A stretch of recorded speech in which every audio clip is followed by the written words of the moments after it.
Salam à toi mon ami, j'espère que tu vas bien et que ta famille se porte bien. Aujourd'hui, on se retrouve pour une nouvelle vidéo. Et surtout, avant de commencer, j'ai le plaisir de vous annoncer l'ouverture de mes podcasts sur Spotify et Apple Podcasts. Je vous mets le lien en description et je vous attends très nombreux là-bas. Surtout qu'il y aura des affaires seulement disponibles en mode podcast. Des affaires que vous pourrez écouter au travail, pendant votre trajet, dans votre salle de bain. Enfin, vous avez compris, vous faites ce que vous voulez, vous pouvez l'écouter où vous voulez. De toute façon, vous êtes des fourbes, et ça, je le sais depuis toujours. Bande de fourbes. Et aussi pour tous ceux qui voudraient me soutenir et prendre un abonnement de 5 €, franchement, ça m'aiderait énormément. Tu serais pas en train de vouloir faire des sous sur tes abonnés, toi, par hasard ? Calme-toi, cher abonné. La vie, c'est compliqué. La vie, c'est dur. Vous faire toutes ces affaires en podcast, c'est pas facile. Donc, franchement, quand vous vous dites 5 €, c'est pas si énorme que ça pour le petit Mogota. Non, franchement, ça m'aiderait énormément. Donc, n'hésitez pas. 5 €, qu'est-ce que c'est dans une vie ? Je sais que c'est beaucoup ce que je vous demande. Je vous demande de sacrifier un McFirst. Un McFirst à 5 € pour votre Mogo préféré. J'en ai marre de moi. Putain, ferme ta bouche, Mogo. Je continue. Bref, si vous vous abonnez, vous aurez accès à un contenu seulement disponible pour votre participation. Et aussi entre nous, on va pas se mentir, cet argent me permettra d'arrondir mes fins de mois, de manger autre chose que des pâtes, et ça vaut tout l'or du monde. Donc merci à tous ceux qui vont participer. Dans cette vidéo, faites pas attention si vous me sentez complètement à l'ouest. Je sais pas ce qui m'arrive aujourd'hui, mais j'ai l'air complètement shooté. Sur ce, je vous attends très nombreux et sachez que je vous aime énormément. Ça, c'est gratuit. Plus sérieusement, sans perdre de temps, éteignez votre lumière, installez-vous bien et laissez-vous emporter par ma voix.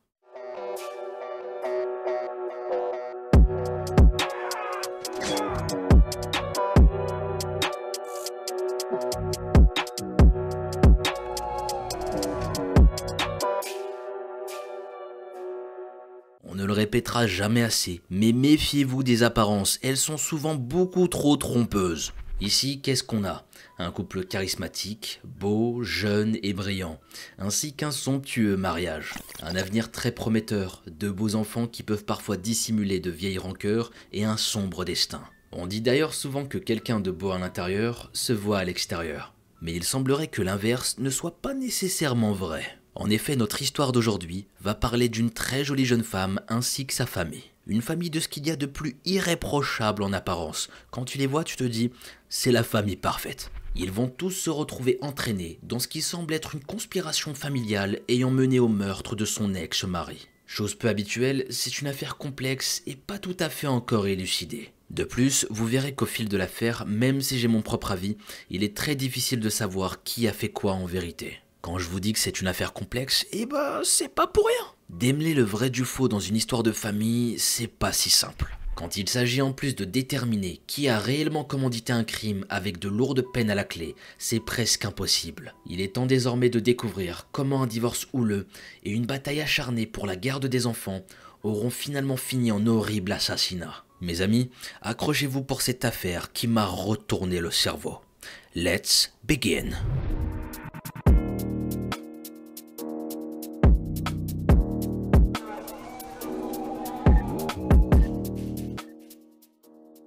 Daniel Eric Markel a vu le jour le 9 octobre 1972 à Montréal au Canada. En 1976, suite à l'élection du Parti québécois, un parti indépendantiste, Ruth et Phil Markel décident de prendre leur petite famille et de rejoindre Montréal. C'est bien à l'abri, dans un quartier relativement aisé de la cité des Mille Lumières, qu'ils vont élever Dan et sa sœur Shelly. Très croyants et pratiquants, la religion et le culte du judaïsme ont un rôle très important dans la vie du petit Danny. Sa mère le décrivait comme un petit plein d'énergie. Un petit sauvage qui avait pour surnom Danny la menace. Sa mère l'a éduqué à travers la religion juive qui était très importante à ses yeux. Spirituellement très impliqué, le petit Daniel fréquente une école hébraïque et il envisage même à une époque de devenir rabbin. Ambitieux dès l'enfance, une fois arrivé au lycée Forest Hill Colgate, celui qui se voyait à la tête d'une synagogue déclare à qui veut bien l'entendre qu'un jour il ira à l'université d'Harvard.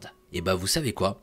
Il va tenir sa promesse. Dans la vie, t'as des gens qui ont des rêves incroyables. Aller à Harvard, des universités de malades. Et là, t'as moi. qui regardait Harry Potter étant petit et qui rêvait d'aller à Poudlard histoire d'apprendre des sortilèges.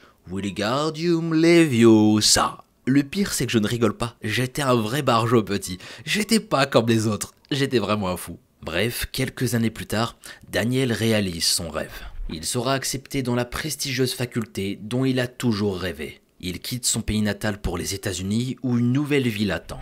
D'après ses proches, il était sur un nuage et extrêmement heureux d'avoir enfin obtenu ce qu'il planifiait depuis des années. Comme on pouvait s'en douter, au vu de sa personnalité, ses études à l'Ivy League de Cambridge se passent à merveille. En 2001, il va se diplômer et il obtient son Juris Doctor, l'équivalent d'un master ici. Ce diplôme lui permet d'accéder aux diverses professions liées au droit. Avec ce précieux sésame en poche, il commence sa carrière en tant qu'assistant juridique pour le juge Michael Daly Hawkins. Il devient associé junior dans un cabinet d'avocats renommé de Washington DC. À cette époque, Dan est l'un des avocats les plus demandés et il a le monde qui s'offre à lui. Il a à peine 30 ans et grâce à la détermination qui le caractérise, il a déjà pratiquement atteint tous ses objectifs. Rien ne semble pouvoir arrêter son ascension. Cependant, si professionnellement tout allait bien pour lui, il y avait une chose qui n'allait pas par contre. Une chose qui lui fait cruellement défaut, et qui d'ailleurs fait défaut à beaucoup de monde si on regarde bien. C'est tout simplement l'amour. Ayant passé le plus clair de son temps à étudier, puis à travailler afin de faire évoluer sa carrière selon ses souhaits, Dan a délaissé cet aspect personnel de sa vie. C'est désormais au sommet de la montagne qu'il ressent qu'il a un vide en lui, qu'il ressent qu'il n'a pas tout ce qu'il voulait finalement. Il lui manquait cette personne avec qui il pouvait partager sa vie. Il avait tout ce qu'il voulait, sauf ça. Trouver l'amour de sa vie et fonder une famille. Désormais, il se sentait prêt à se poser et s'investir sentimentalement dans une relation amoureuse. C'est alors qu'il s'inscrit dans un site de rencontre spécialisé entre célibataires de confession judaïque. D'ailleurs, 2 petites questions, bande de fourbes, je suis curieux. Est-ce que vous avez déjà utilisé des sites de rencontre? Et ne mentez pas, je vous vois. Si c'est le cas, est-ce que ça vous est déjà arrivé de trouver l'amour dans ce genre d'application? J'avoue, je suis trop une fouine, mais j'ai envie d'en savoir un peu plus sur vos expériences passées. Donc dites-moi tout, j'ai hâte de savoir. Bref, reprenons. Daniel s'inscrit sur le site de rencontre JDate. Pour un homme dont la religion juive est si importante, c'est l'endroit idéal pour trouver une personne avec les mêmes valeurs et croyances. C'est donc en 2004, après plusieurs échanges de messages, flirts et plaisanteries, qu'il fait la rencontre de la séduisante et brillante Wendy Adelson. Cette jeune femme est décrite comme très belle. Elle a les yeux châtain clair et les yeux bleus pétillants. Cependant, si le physique a sûrement joué une part importante dans l'intérêt que lui portait Daniel, il n'y avait pas que ça. C'est son intelligence et son parcours académique qui l'ont fait tomber sous son charme. En effet, Wendy Gill Adelson, fille de Donna et Harvey, est née le 22 avril 1979. Elle est née à Coral Springs, en Floride. Elle est issue d'une fratrie de 3 enfants. Son père est dentiste cosmétique et fondateur de l'Adelson Institute. Et sa mère travaille dans l'entreprise familiale en tant que coordinatrice des patients. Charles, le 2e fils, est titulaire d'un bachelor de sciences en biologie micro et moléculaire. Il occupe également un poste au sein de l'institut fondé par son père en tant que parodontiste. Quant à l'aîné Robert, il est otorino-laryngologiste. Eh mais dans cette affaire, ils ont des métiers avec des appellations totalement farfelues. Jusqu'à aujourd'hui, j'ai jamais entendu des métiers pareils, mais j'arrive même pas à les prononcer. Parfois, j'ai l'impression d'être un petit alien qui découvre la vie humaine. Ouais, je pense que je suis différent. Revenons à Robert avec son métier d'otorino. Je vous jure, on dirait un nom de Pokémon, otorino. Concentration. Il semblerait que Robert s'est éloigné de sa famille, pour des raisons que nous verrons un peu plus tard. Issu d'une famille évoluant dans le domaine médical, et avec un père souvent considéré comme le dentiste des dentistes, Wendy semble elle aussi avoir beaucoup de rêves et énormément d'ambition dans ses futurs projets. Studieuse et travailleuse, à l'âge de 18 ans, elle emporte le Miami Herald Silver. C'est un prix remis aux élèves exceptionnels au sein de Starting Blocks. Cette organisation caritative qu'elle a fondée a pour mission de donner du matériel éducatif et des jouets aux enfants défavorisés. Obtenir cette récompense est un immense honneur, car elle n'est accordée qu'aux élèves ayant maintenu de bonnes notes. Mais pas seulement, en mettant aussi en avant leurs connaissances et leurs talents particuliers pour apporter un service important à l'école et la communauté. Dans la foulée, elle a obtenu son diplôme avec mention à l'université privée de Brandeis. À la suite de ce diplôme, elle obtient une maîtrise en relations internationales de la faculté de Cambridge. Tout ça lui aura permis d'être boursière. Et bon sang, elle avait un parcours incroyable et ça, faut le dire. Donc franchement, respect à toi Wendy. Alors qu'elle rencontre Dan, Wendy est étudiante à la faculté de droit de Miami. Là-bas, elle est décrite comme une élève brillante et amusante. Elle parlait 3 langues au total. Une belle femme avec un parcours impressionnant. Juive et célibataire, il n'en fallait pas plus pour que Dan tombe amoureux de la jeune femme. Cependant, comme il le découvrira plus tard, si sur le papier tout semble parfait, il y a quand même quelques petits détails compliqués. S'il veut être avec Wendy, il faudra qu'il se fasse accepter par la Donna, la matriarche de la famille. Ici, il faut un peu imaginer une mentalité comme à l'ancienne, où les parents jouent un rôle important dans le choix des relations de leurs enfants. D'ailleurs, lorsque Wendy a vu la photo de Daniel pour la première fois, sa mère était à côté d'elle et a guidé sa fille dans son choix. Si cette information semble insignifiante à première vue, faut croire que ce sera pas vraiment le cas. Elle fera partie des raisons qui ont poussé Robert, le frère de Wendy, à s'éloigner des siens. Donc ça en disait long sur le climat familial. C'était un peu bizarre quand même. Mais revenons à cet amour entre Wendy et Daniel qui devient petit à petit très sérieux. Peu de temps après leur rencontre, Daniel est très fier de sa petite amie. Ça semblait correspondre à ce qu'il recherchait, et ses sentiments se confirment à son égard. Peu de temps après, il la présente à ses parents. À ce propos, Ruth, la mère de Daniel, déclarera les choses suivantes. Les choses ont évolué très rapidement, passant d'une relation décontractée à une relation sérieuse. À première vue, tout semble positif concernant la jeune femme. Elle est issue d'une bonne famille, baignant dans un milieu médical plutôt aisé. Elle est de confession judaïque, belle et intelligente. Elle se fait facilement accepter par sa belle famille. Ils vont avouer d'ailleurs des années plus tard qu'ils n'avaient aucun doute à son sujet. Pour eux, ils n'auraient pas pu mieux souhaiter pour leur fils. Malheureusement, l'avenir leur donnera tort et de la plus horrible des manières. Au vu de leur cursus scolaire et de leur carrière professionnelle, leur relation a commencé à distance. Daniel était à Washington et elle à Miami. Cependant, rapidement ils vont se rapprocher. Fort de sa réputation et bien connu dans les cercles juridiques, grâce à ses publications et son blog en mai 2005,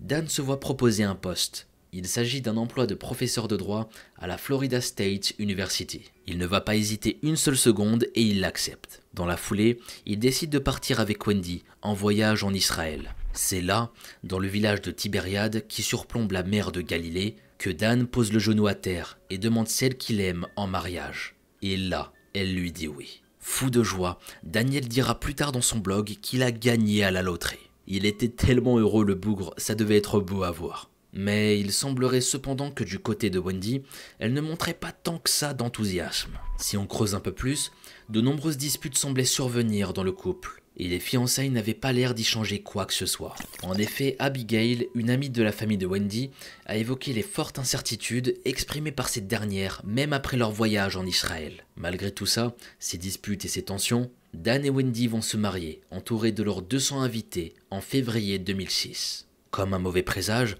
ce jour qui devait être le plus beau a failli tourner au drame. Le jour de leur mariage a failli devenir un putain de cauchemar. Alors que les parents des amoureux payaient pour l'événement, c'est la famille Adelson qui a été chargée d'engager le traiteur. Et je rappelle que la famille Adelson ici, c'était la famille de Wendy. Étant donné que Dan était juif pratiquant et très observateur de sa religion et de ses règles, bien plus même que sa propre famille, il avait exprimé son souhait que le mariage soit conforme aux lois du judaïsme. Malheureusement, il s'est rapidement avéré que ce n'était pas le cas, puisque la viande et les produits laitiers étaient servis en même temps, ce qui la rend d'office non cachère. Lorsque Dan s'en est rendu compte, il a commencé à faire le tour des invités de confession juive afin de s'excuser personnellement et de dire de ne pas manger. Pour lui, il était hors de question que les invités mangent, car ce n'était pas conforme à la religion.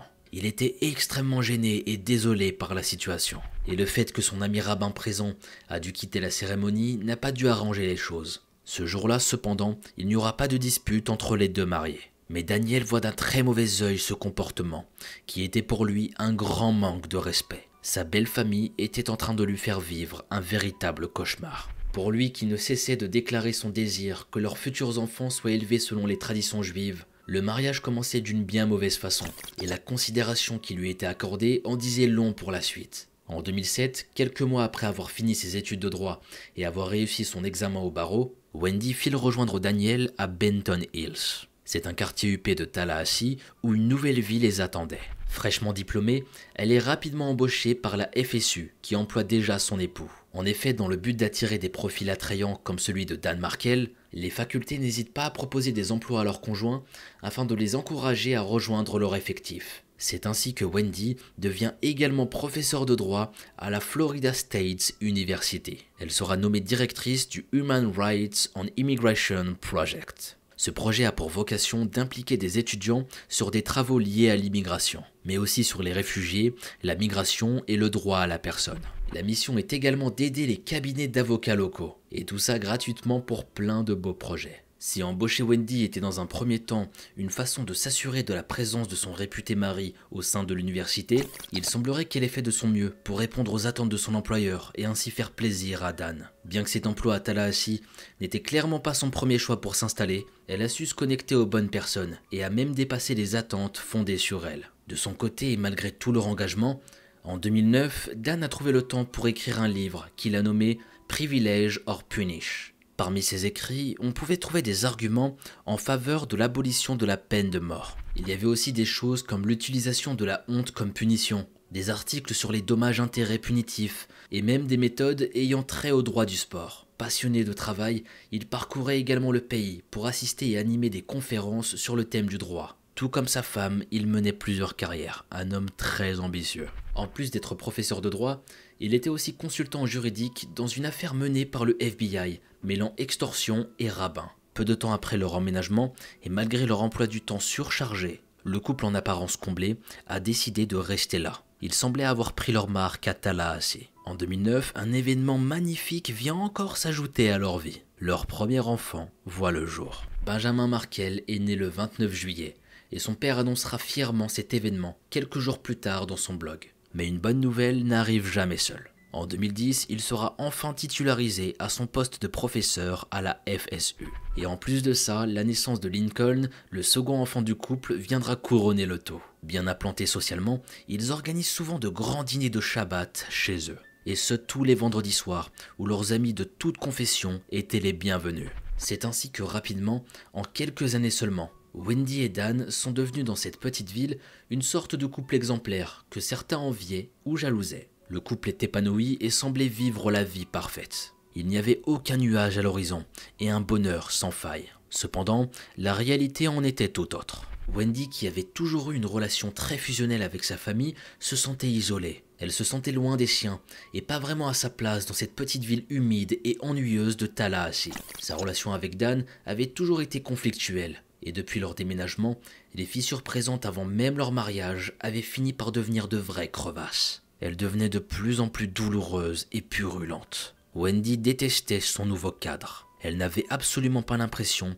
d'être considérée comme une égale par son mari. D'après ce qu'elle disait, il pouvait être rabaissant et un brin macho. Il la laissait par exemple tout le temps gérer les corvées. Et elle indiquera plus tard que la naissance des enfants n'avait rien changé à tout ça. Et concernant sa mère, elle aurait eu également un rôle à jouer dans le mal-être et les rancœurs qui nourrissaient Wendy à l'égard de Dan. D'après certains témoins, Donna faisait en sorte d'entretenir les tensions au sein du couple. Elle va pousser son gendre à maintenir ses fils dans le respect et la tradition juive. Mais en même temps, écoutez bien ce qu'elle va faire. Elle avait volontairement donné des hot dogs avec du bacon et autres cheeseburgers à ses petits-fils. Donc en faisant ça, elle allait à l'encontre de l'alimentation cachère à laquelle Daniel tenait tant pour eux. Car oui, les enfants de Dan ne mangeaient que cachère. Il était hors de question de trahir ses croyances et de laisser ses enfants ne pas respecter une des règles les plus élémentaires du judaïsme. Wendy, qui pratiquait sa confession de façon plus modérée, avait déjà fait plusieurs entorses aux traditions et ne voyait pas de souci à ce que leur enfant brise certains codes.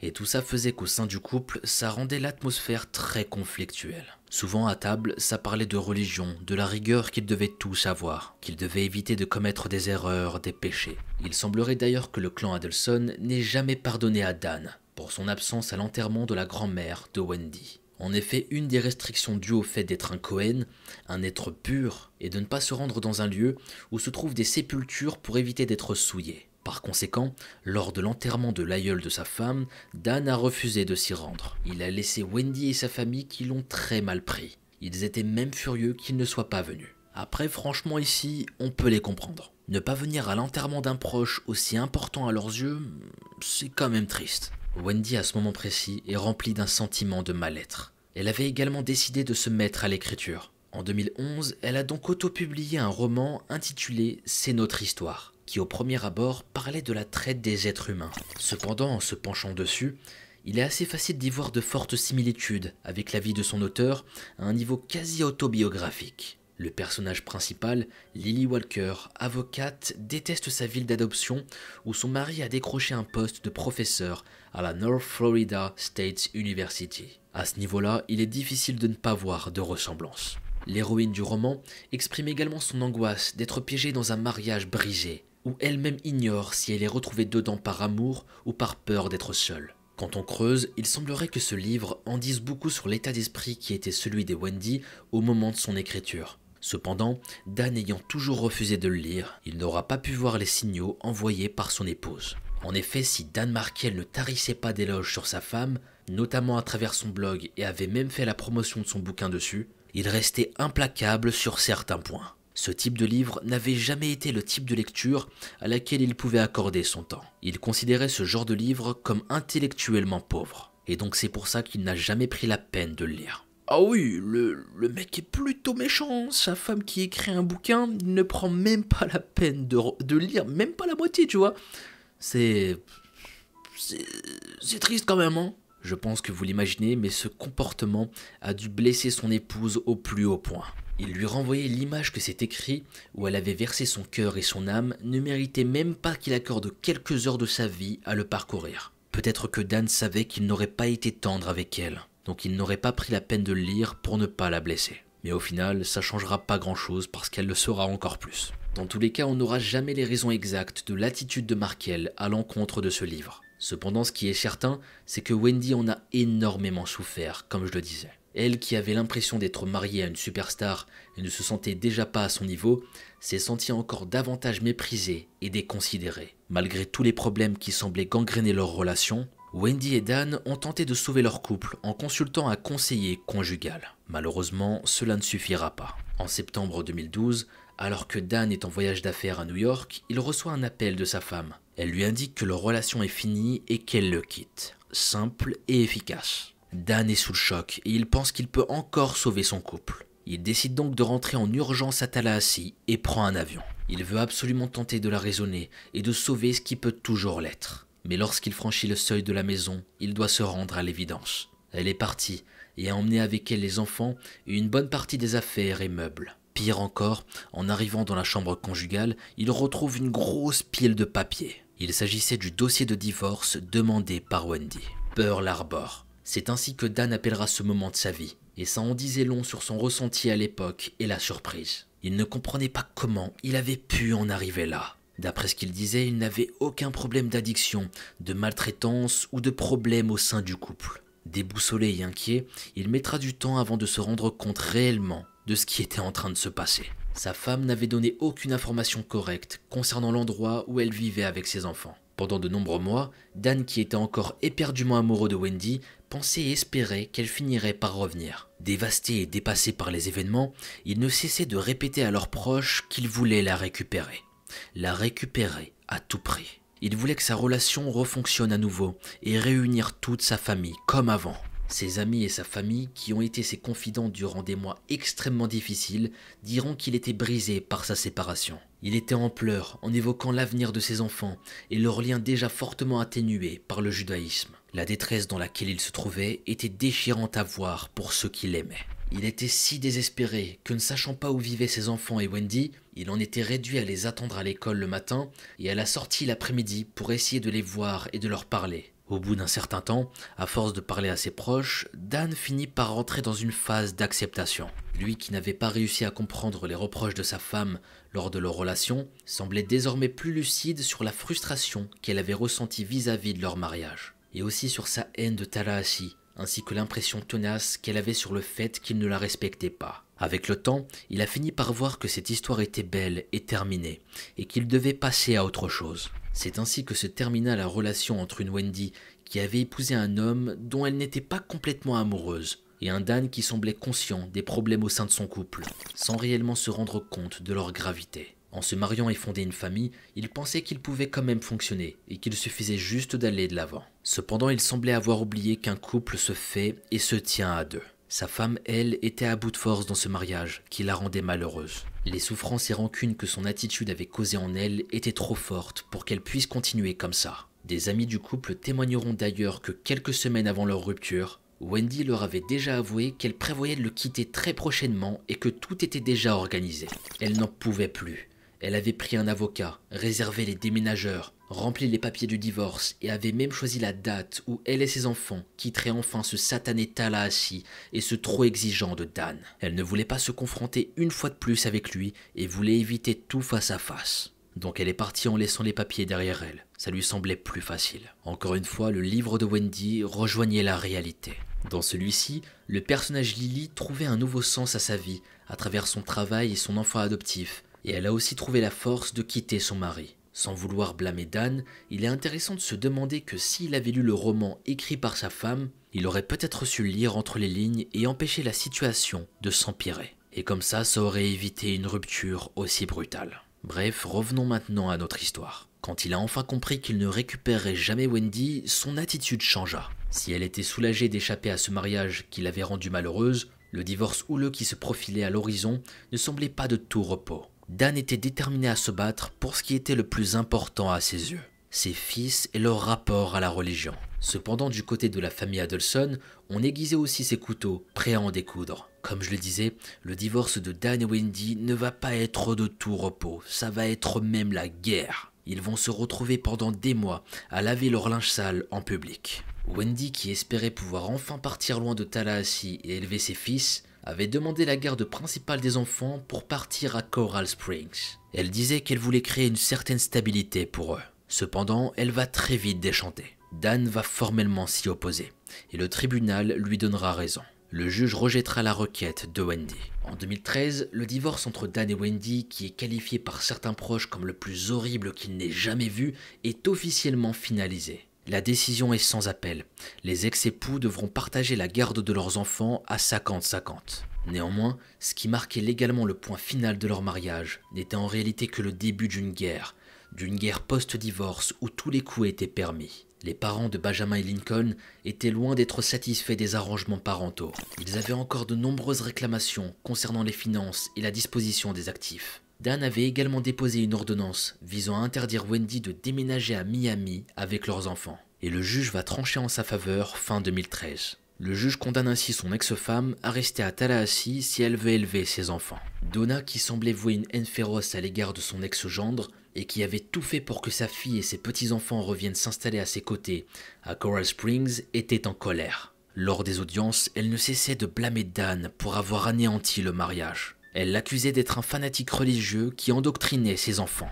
Des mails dévoilés plus tard prouvent d'ailleurs qu'elle souhaitait contraindre Dan à autoriser le déménagement de Wendy et ses enfants, en le menaçant notamment de convertir Benjamin et Lincoln au christianisme s'il les forçait à rester là. Pour Dan Markel, qui voulait que ses enfants suivent les traditions judaïques, il en était hors de question. Là, ça aurait été le coup de grâce. Mais si la méthode forte ne marchait pas, Donna avait prévu un second plan. Le soudoyer avec presque $1 million afin qu'il accepte que son ex-femme déménage à Coral Springs avec ses petits-fils. Cependant, Wendy a rejeté ces deux propositions, les qualifiant de folles. Elle a tenté de la raisonner, lui précisant qu'il ne s'agissait pas de gagner ou de perdre le procès, sous-entendant qu'il y avait des limites à ne pas franchir. Après avoir épuisé tous les efforts pour obliger Dan à autoriser son ex-femme et ses enfants à déménager dans le sud de la Floride, le clan Adelson a réalisé que tout espoir d'un recours juridique en leur faveur était futile. Désespérée et folle de rage, Donna ne pouvait plus rien faire. Dan, quant à lui, commence petit à petit à sortir la tête de l'eau. Et il va même entamer une relation avec une certaine Amy Adler. C'était une professeure de droit à l'université de New York. Cependant, Dan n'en avait pas fini avec son ex-belle-mère. Début 2014, il dépose une requête visant à l'interdire de se retrouver seul et sans surveillance avec ses enfants, car elle avait parlé de lui de manière désobligeante devant ses fils. Après ce divorce très controversé, une nouvelle bataille acharnée se profile. Dan semble déterminé à aller jusqu'au bout pour reprendre sa vie en main, protéger ses enfants et faire payer au clan Adelson leur trahison ainsi que leur méchanceté gratuite. Malheureusement, rien ne va se passer comme prévu. Dan Markel, âgé de 41 ans, sera retrouvé mort. Et ce que je vous propose, c'est de découvrir exactement ce qui s'est passé. Banks.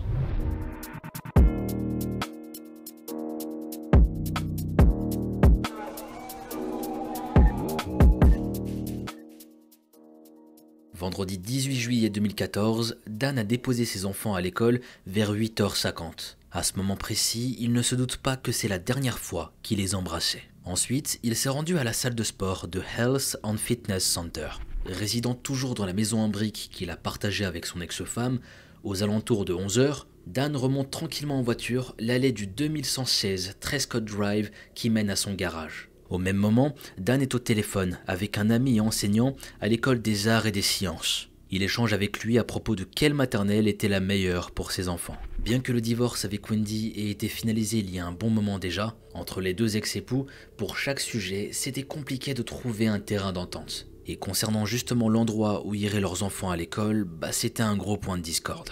Probablement soucieux par les tracas causés par cette situation, il n'avait d'ailleurs pas remarqué la Toyota Prius de couleur argentée qui l'avait suivi toute la matinée. Il demande à son ami d'attendre une seconde, car il a repéré des gens qu'il ne connaît pas dans son allée. C'était ses derniers mots au téléphone. À partir de là, son interlocuteur n'entendit que des grognements forts. Il entendait des voix étouffées, une respiration laborieuse, mais aussi et surtout des détonations. Son ami n'obtient aucune réponse quand il demande si tout allait bien. Et pour cause, Dan venait d'être abattu au volant de sa voiture. Les deux individus qui l'avaient suivi toute la matinée s'étaient stationnés devant son allée. Et ils n'étaient pas là par hasard. Ils avaient profité que Dan relâche complètement son attention et soit seul à l'abri des regards, pour ensuite sortir de leur véhicule et se diriger rapidement vers son garage, arme en main. Arrivé à la hauteur de la fenêtre conducteur fermée, l'un d'eux va tirer 2 fois. Ça va briser la vitre et atteindre Markel en pleine tête, une autre balle dans la joue gauche et l'autre au niveau du nez. Grièvement blessé, mais toujours vivant et conscient,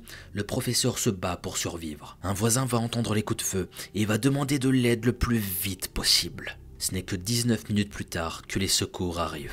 Et comble de l'horreur, on apprendra plus tard que malgré une alerte rapide, l'intervention médicale d'urgence avait été retardée. L'agent qui avait reçu l'appel l'avait classé à tort comme moins grave qu'il ne l'était. Conséquence catastrophique, Dan est transporté beaucoup trop tard à l'hôpital. Et malheureusement, il ne pourra pas être sauvé.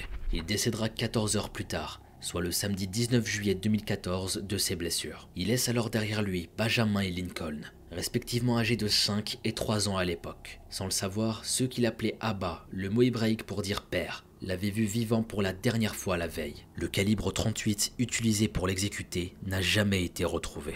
D'après le rapport d'autopsie, les balles qu'il a reçues entre 15 et 70 cm de distance ont causé des hémorragies et des saignements massifs. Ce genre de blessures au niveau de la tête et donc au cerveau font des dégâts considérables. Et en plus de ça, si on ajoute une prise en charge médicale aussi tardive, même malgré la détermination et la soif de vie de Dan, seul un miracle aurait pu le sauver. Ce père de famille aimant et sans histoire était seul à la maison lorsque des individus l'ont abattu. La police arrivée sur place est sidérée. Il n'y avait aucune trace d'entrée par effraction, de vol ou même de lutte, et rapidement tout ça leur met la puce à l'oreille. En effet, au vu des premiers éléments concernant cette tragique agression, il leur devient rapidement évident que la victime n'a pas été choisie au hasard, et qu'elle était la cible visée de cet acte prémédité. Ce n'est pas un simple accident qui vient de se produire, c'était bel et bien un assassinat. La question se pose alors, qui aurait pu en vouloir à ce point à Dan Markel?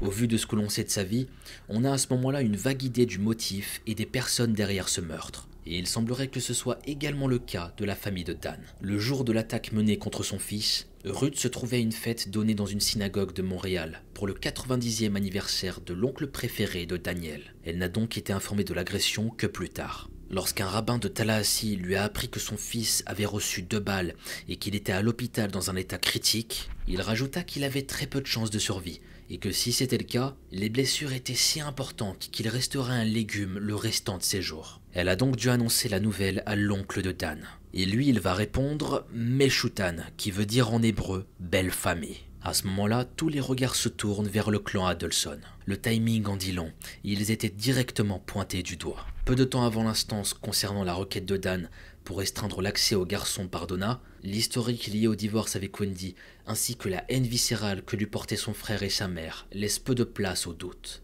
Néanmoins, l'intuition et les suspicions ne tiennent pas devant un juge. Il faut des preuves bien solides et les enquêteurs sont bien décidés à ne pas laisser de criminels en liberté. Une fois l'autopsie de Dan réalisée, son corps est rapatrié à Toronto, où vivent ses parents et où auront lieu ses funérailles, tandis que de nombreuses cérémonies commémoratives ont lieu à travers tout le pays pour rendre hommage au bien-aimé et respecté Dan. Les policiers ne perdent pas de temps et se lancent sur les traces du ou des assassins. Wendy est l'une des premières personnes à être interrogée. Elle se montre anéantie et dévastée par la nouvelle de la mort de Dan. Cependant, moins de 2 jours après celle-ci, elle a fait ses valises et elle a emmené ses fils à Miami. Comme c'est bizarre. C'était la chose qu'elle désirait le plus depuis de longs mois, sans pouvoir le faire à cause de son ex-mari. Sa sincérité était d'autant plus difficile à croire qu'en septembre 2015, elle va même demander de retirer le 2e prénom de Benjamin qui faisait référence à la grand-mère maternelle de Dan. Quoi qu'elle en dise, il semblerait tout de même qu'elle ait fait en sorte de supprimer toute trace de leur père. Elle voulait supprimer sa vie de leur existence, et cela ne jouera clairement pas en sa faveur. Questionnée par les enquêteurs, elle leur fournit un alibi. Elle va indiquer qu'à l'heure de l'attaque dont a été victime son ex-mari, elle avait rendez-vous avec un réparateur de télé. Cette information banale en apparence semble avoir une connotation beaucoup plus sombre. D'autant plus que ce rendez-vous a été pris par Donna. En effet, de nombreux témoins indiqueront que Charlie, le frère de Wendy, lui avait offert cette télé en cadeau de son divorce. Et aussi qu'il avait ajouté à ce sujet que ça lui coûterait moins cher qu'un tueur à gages. Comme c'est bizarre encore une fois. Apprenant qu'une Toyota Prius de 2006-2009 couleur argentée aux vitres foncées avait été vue à plusieurs endroits où Dan se trouvait ce jour-là, la police lance en parallèle un avis de recherche sur ce véhicule. Elle rajoute également que la voiture apparaissait métallique ou vert clair selon l'éclairage. La police va donner beaucoup de petits détails concernant la voiture, et avec autant d'indications, une récompense de 25 000 € à la clé. Il voulait obtenir des informations pour remonter la piste du ou des assassins. Malheureusement, malgré de forts soupçons et des indices plutôt nombreux, l'enquête n'avancera pas et une nouvelle prime de 100 000 € sera proposée en juillet 2015 contre tout renseignement. Frustrés, les proches de Dan se retrouvent à désespérer. L'affaire était en train de stagner et ça, c'était pas bon. Les parents doivent aussi faire face à une lourde bataille judiciaire contre Wendy, qui leur interdit de voir leurs petits-enfants. Heureusement, leur patience n'aura pas été vaine, et c'est le 25 mai 2016 que l'affaire Markel connaît un nouveau rebondissement. Il s'agit de l'arrestation d'un certain Sigfredo Garcia, âgé de 34 ans au moment des faits. Dès lors, la police n'aura plus qu'à remonter le fil de l'histoire, et on va enfin comprendre qui est réellement derrière tout ça.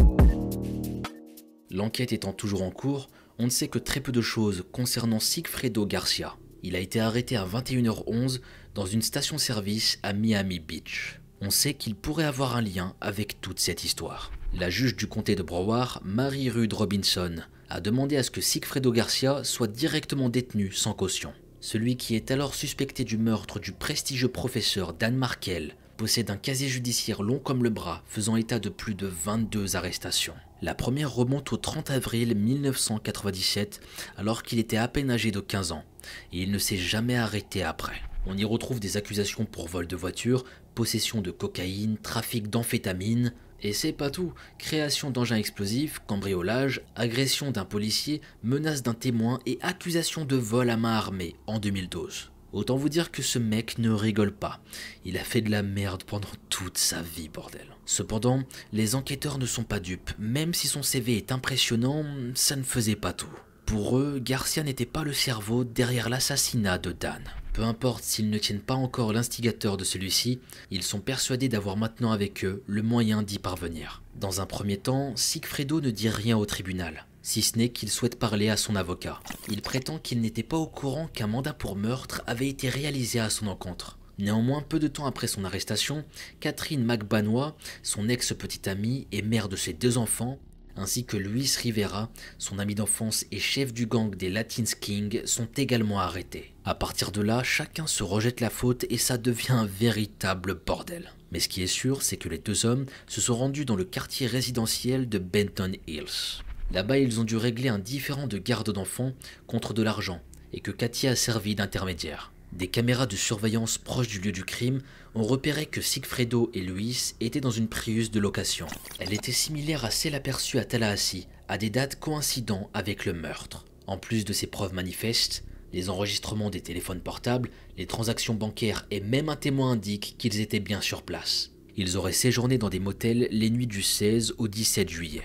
Luis Rivera, qui a par la suite plaidé coupable et a toujours accusé Garcia d'être l'auteur des tirs, a aussi pointé du doigt le clan Adelson d'être les instigateurs de cet assassinat. D'après ses dires, il a été recruté par Sigfredo et ignorait qu'ils allaient commettre un meurtre. Il a également déclaré qu'il avait été choqué quand il a appris le motif, que la dame voulait récupérer ses enfants. Si on l'écoute, il semble presque dans le regret d'avoir été dans un coup pareil. Cela dit, les 100 000 € en espèces qui les attendaient une fois le meurtre commis, qui a été partagé en 3, semblaient l'avoir rapidement emporté sur sa conscience. Concernant Luis, les motifs semblent plus complexes. S'il ne crachait pas sur l'argent, il semblerait que c'est davantage pour faire plaisir à la mère de ses enfants, et ainsi la faire revenir auprès de lui, et c'est pour cette raison qu'il se serait lancé dans cette affaire. Bien sûr, ces dernières versions sont à prendre avec des pincettes, parce qu'elles ont été racontées par Luis et qu'il n'y a aucune preuve à l'appui. Enfin, on a l'information importante qu'il manquait à toute cette affaire. Petit à petit, tout était en train de se lier. Le trio maléfique aux Adelson et le fait que Cathy était à l'époque la petite amie de Charlie, le frère de Wendy. Ici, aucun des accusés ne connaissait la victime. Il est à noter que d'ailleurs, peu de temps après le meurtre, Sigfredo Garcia et Luis Rivera ont acheté plusieurs voitures et motos, pendant que Cathy a reçu des chèques de paye du cabinet dentaire de la famille Adelson, signés par Donna. Avec toutes ces preuves, il est difficile de croire en l'innocence de Charlie ou de Donna dans cet assassinat. Cependant, à l'époque, aucun mandat d'arrêt ne sera émis contre la famille Adelson, et c'est Wendy que Luis Rivera pointera du doigt. Il va déclarer que la veille du meurtre, lui et Garcia avaient croisé l'ex-femme de Markel non loin de la maison qu'il habitait, et que son ami d'enfance lui avait alors dit qu'il s'agissait de la dame. Lorsqu'ils questionnèrent Cathy à ce sujet, elle leur indiquera qu'elle était présente à cet endroit pour s'assurer que tout allait bien, insinuant que Wendy était pour le moins au courant et cautionnait ce qui allait se passer. Il sera rapidement rejoint sur ce point concernant son implication dans le meurtre de Dan par Jeffrey Lacasse, également professeur à la FSU et ex-compagnon de Wendy après son divorce. D'après lui, les discussions entre Charlie et sa sœur concernant l'embauche d'un tueur à gages étaient loin d'être une simple blague et avaient été évoquées dès l'été 2013.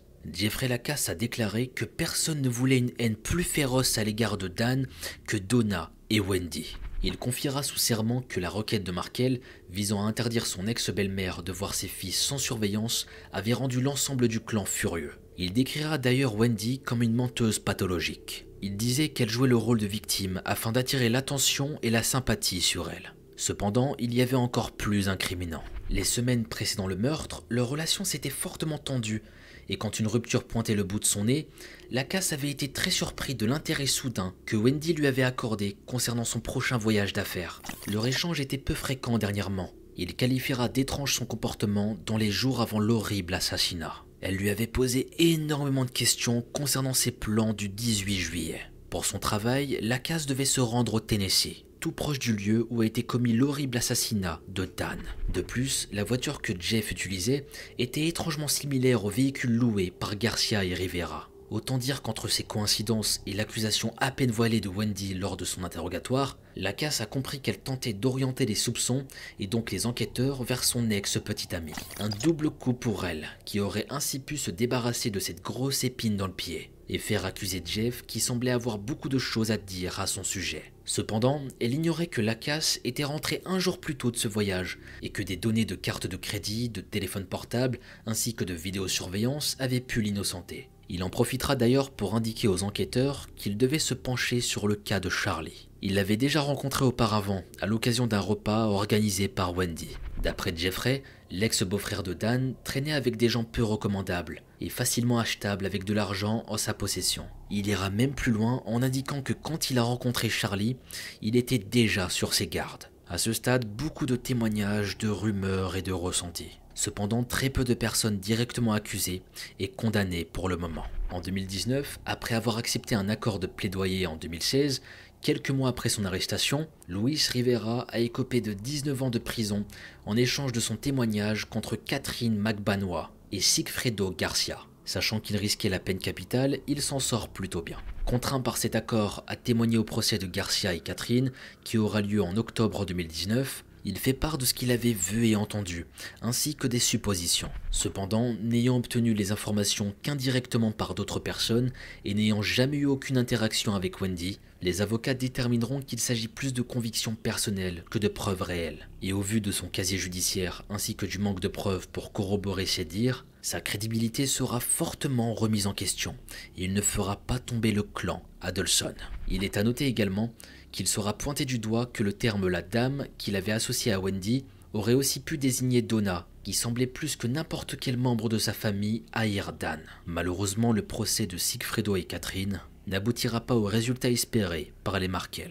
Le 11 octobre, les deux accusés continuent à nier. Ils prétendent que seul Luis a été impliqué dans le meurtre. Sigfredo sera reconnu coupable de meurtre au premier degré et de complot. C'est de cette façon que le 15 du même mois, il a été condamné à la prison à vie sans possibilité de libération conditionnelle pour l'assassinat de Dan ainsi que 30 ans supplémentaires pour le complot. Cependant, concernant Catherine, le jury ne parvient pas à se mettre d'accord, donc il n'y aura aucune condamnation la concernant. Enfin, pour le moment en tout cas. Après un nouveau procès en mai 2022, Catherine a été reconnue coupable des mêmes crimes que le père de ses enfants, ainsi que de sollicitation. En juillet de la même année, elle a reçu sa sentence. Prison à vie pour le meurtre de Dan et 2 peines de 30 ans supplémentaires. En d'autres termes, elle ne sortira plus jamais de derrière les barreaux. Cette bonne nouvelle est une bouffée d'air frais pour la famille Markel. Cependant, il reste beaucoup de zones d'ombre concernant les commanditaires de cet assassinat. Bien que les enquêteurs aient de gros doutes sur Wendy,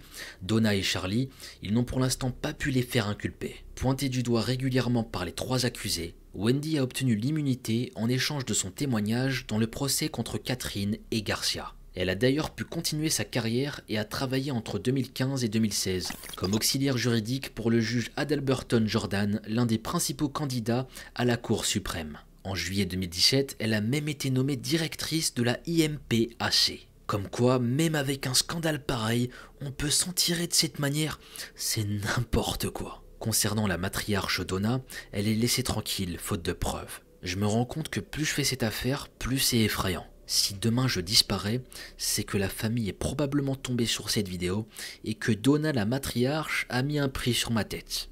En vrai, je rigole même pas, mais c'est largement possible. Je les imagine bien en train de regarder la vidéo. Il veut quoi ce petit con avec son bonnet? On va l'attraper et on va en finir avec lui. Comment ça, faire une vidéo sur nous et nous incriminer? Mais... Oh J'arrête mes bêtises et je continue. Mais en vrai, c'est trop possible. Après, peut-être que je suis parano, mais...